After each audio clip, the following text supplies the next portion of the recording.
Do you agree with this, you guys? I'm of the opinion that if you were going to get a battery-powered outdoor piece of equipment, the first one you should buy is a snow thrower. Let me tell you why I think that. 1. Snowblowers sit for extended periods of time not being used, which can potentially allow the gas and whatnot to get all gunked up inside. 2, you gotta do a bunch of maintenance and stuff on the gas engine, and sometimes you use it a lot every winter, and sometimes it's not so much, and it feels like you spend more time doing maintenance on your snowblower than using it. And 3, it always seems like they are not starting when you need them most. So Wild Badger reached out and wanted me to test out their battery-powered snow thrower. I was a little skeptical at first because it seemed quote-unquote cheap, but this may just be the best bang for your buck snow thrower on the market. I'll leave it up to you guys to decide, but let me show you how this works. Let's unbox this Wild Badger snow thrower. Got some documentation here. We've got part of the handle assembly here. This appears to be part of the chute assembly. We've got more of the handle assembly here, but it's attached with a cord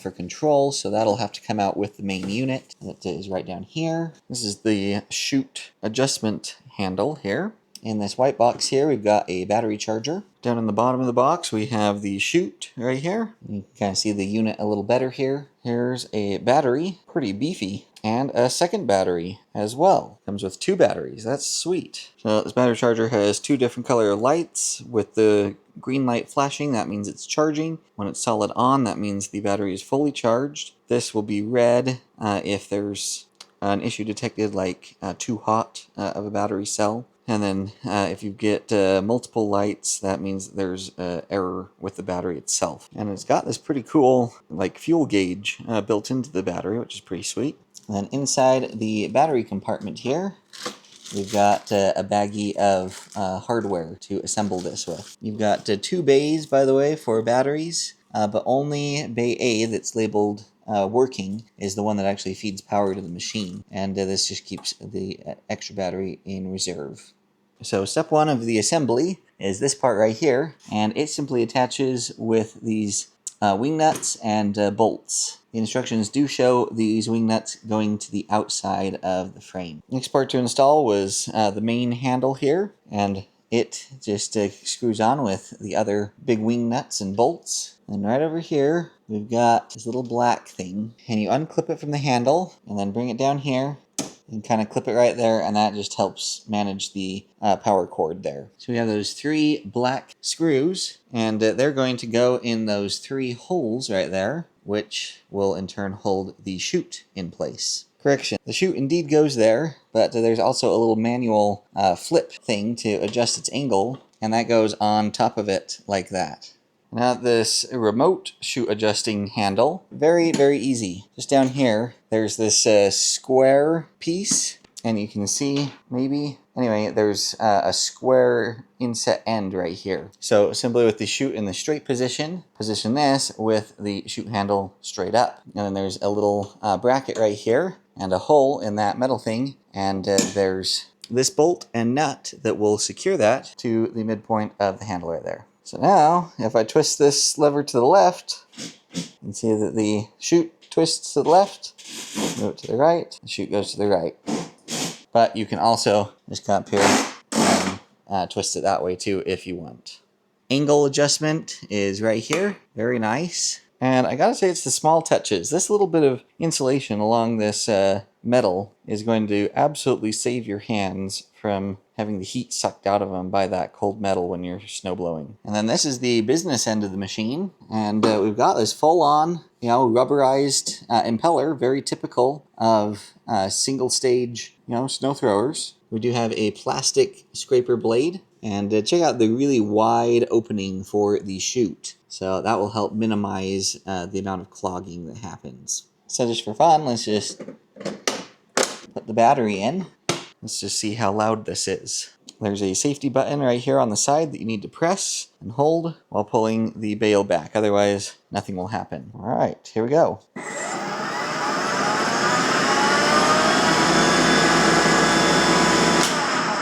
Sounds like it's going to do something. Hey, check it out. It even has a headlight. That's sweet. These wheels are really nice quality too. They are slightly rubberized on the outside. So they're not just straight plastic, but it's very hard rubber. So, I mean, for the price tag, so far, I'm very impressed by this. Okay, fast forward multiples of weeks. I've had this snowblower sitting in my garage waiting for snow. Crazy but true, where I live, we've had the warmest December on record since like records began being kept here. It's been insane. So we have not had any snow whatsoever. So finally, we got some here. You can see we just kind of have thick slush here on the ground. However, I do have some very heavy packed snow that has sloughed off my solar panels right here. So we're going to be testing with that. I wish I could have better snow, but it's supposed to warm back up, and no accumulating snow is in the forecast again. So I'm going to go ahead and film what I can here with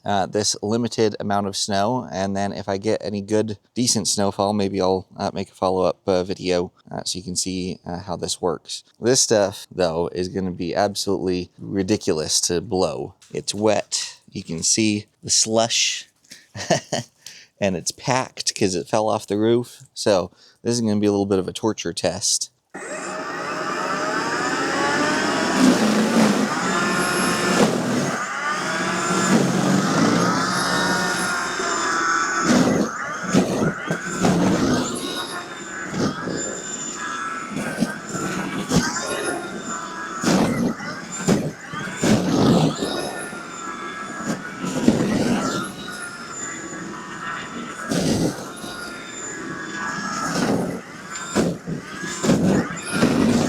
So, first couple impressions, surprising amount of power. I was not expecting it to have the power that it has. It's chewing through this heavy, basically solid slush that's hard packed really, really well. Has not clogged up, even though it seems to maybe be attempting to, but it was still throwing snow.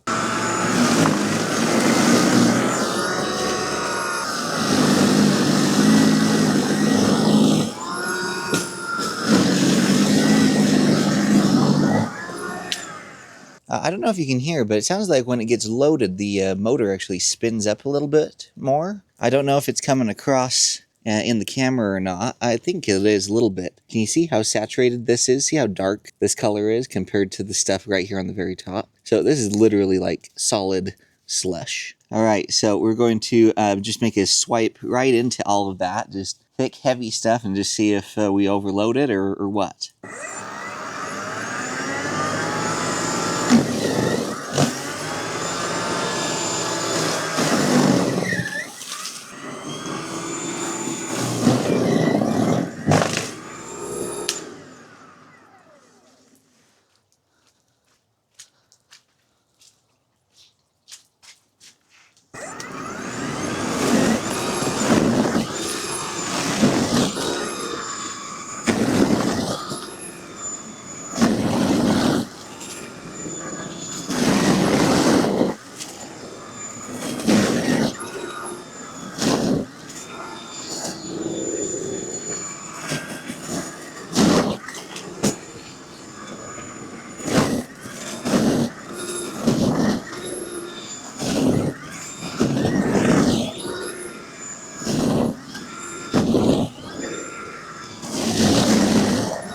Okay, so as you saw, when I tried to, take a huge swipe of this heavy stuff, it completely jammed up, which most single-stage snowblowers would do that. It did not kill the motor. It kept turning, but we lost a lot of power, and, it was just gummed up, too heavy. I kind of guessed that would happen, but it was good to see it actually happen in real life. But you can see, this stuff is nasty, heavy, and yet it's still throwing it almost the entire length of the patio here, which is very, very impressive for, how heavy and wet this snow is. So let's keep doing it. Let's clear this off, and then I'm going to push some of this slush off as well.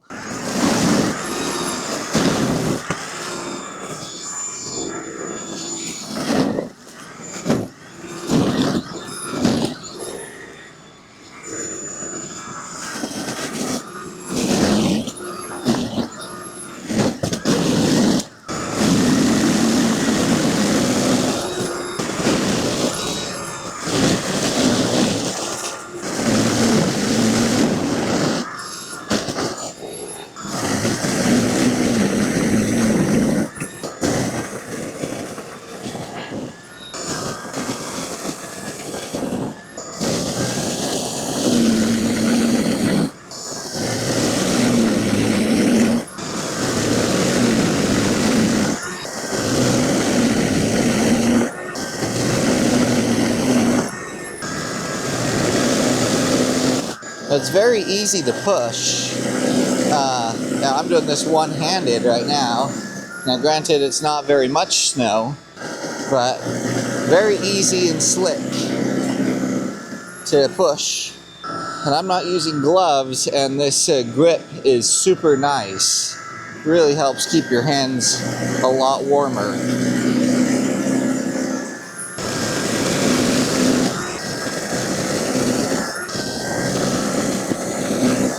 Okay, we're all finished. Obviously, did the whole patio full of slush. Got rid of all the snow that sloughed off the roof, a little bit right there. Let's see how our battery's holding up. So it'll be this battery in the A slot. And you can see that took it down 2 notches.